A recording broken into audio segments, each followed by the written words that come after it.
అదే ప్లేస్ లో మీరు కారు ఆపి అమ్మాయిని తీసుకెళ్లి హాస్పిటల్ అడ్మిట్ చేసుంటే ఒక ప్రాణాన్ని కాపాడు ఉండేవారు. మనుషుల ప్రాణాలంటే మీకు లెక్క లేకుండా పోయింది కదా.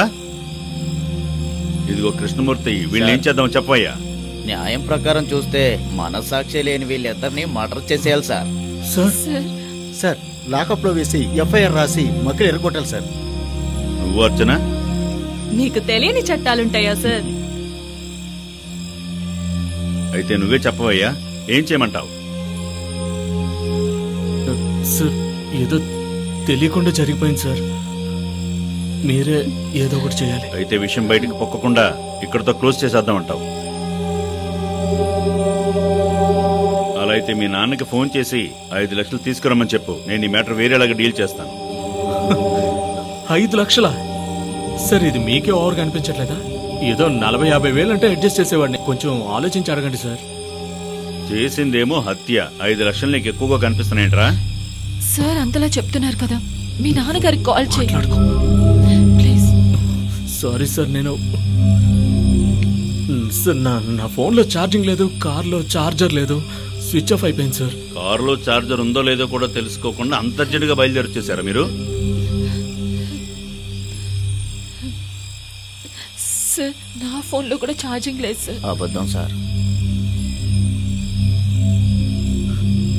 రేపు కార్లో వెళ్ళి మా నాన్న అడ్రస్ ఇస్తాను, మీరు వెళ్ళి తీసుకుంటారు సార్ ప్లీజ్. మేము ఆఫీస్కి వెళ్ళి తీసుకోవాలా? ముందు మీ నాన్నకి ఫోన్ చేసి తీసుకురా మనం. సార్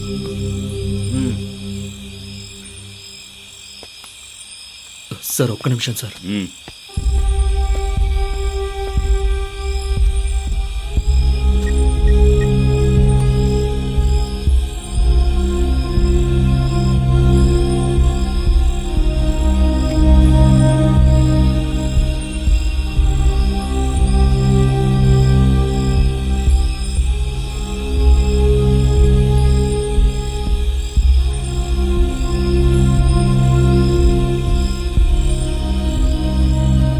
సార్ మాట్లాడాను సార్, ఎలాగో 2-3 గంటల్లో డబ్బులు వచ్చేస్తాయి, అంతలోపు దీపాన్ని పంపించేద్దాం సార్. ఎందుకు? మీరిద్దరూ కలిసే కదా తప్పు చేశారు. సార్ లేదు సార్, అది యాక్చువల్లీ సార్ తనకి రేపు నిశ్చితార్థం సార్.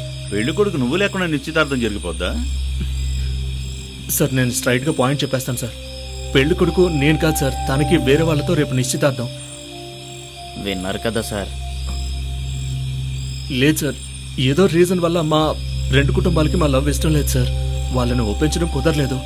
అందుకనే మేము చివరిసారిగా మనసు విప్పి మాట్లాడుకుందామని. న్యూ జనరేషన్ సార్, మనకు దొరికినట్టు అనుకున్నారా? పెళ్ళైన తర్వాత జాబ్న ముహూర్తం పెట్టడానికి జాతకాలని అది ఇదని ఎన్ని రోజులు వెయిట్ చేయించేవారు. న్యూ జనరేషన్ అంటే అమ్మని అత్తయ్య అని పిలుస్తారా ఏంటి?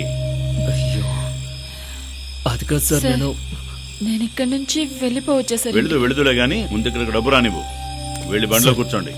సార్ ప్లీజ్ సార్, తన్ను మాత్రం వదిలేండి సార్. వెళ్ళి కూర్చోవయ్యా.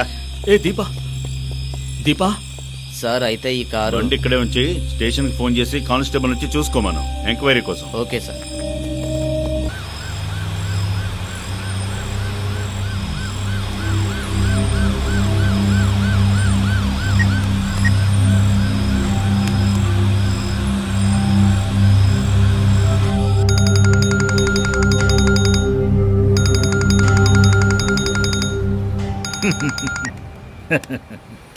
చెప్పండి ఇన్స్పెక్టర్. ఏమయ్యా, ఎలా ఉన్నావేంటి? ఆ దేవుడి దయ వల్ల బానే ఉన్నాను. ఇప్పుడు నేను మీ గెస్ట్ హౌస్ కి వెళ్తున్నానయ్యా. సార్ అది నా గెస్ట్ హౌస్ కాదు, అది మీ గెస్ట్ హౌసే. మీ సంతోషం కోసం మీరు ఎప్పుడైనా వెళ్ళొచ్చు, ఏదైనా చేసుకోవచ్చు. వెళ్ళిరండి sir. Okay okay okay okay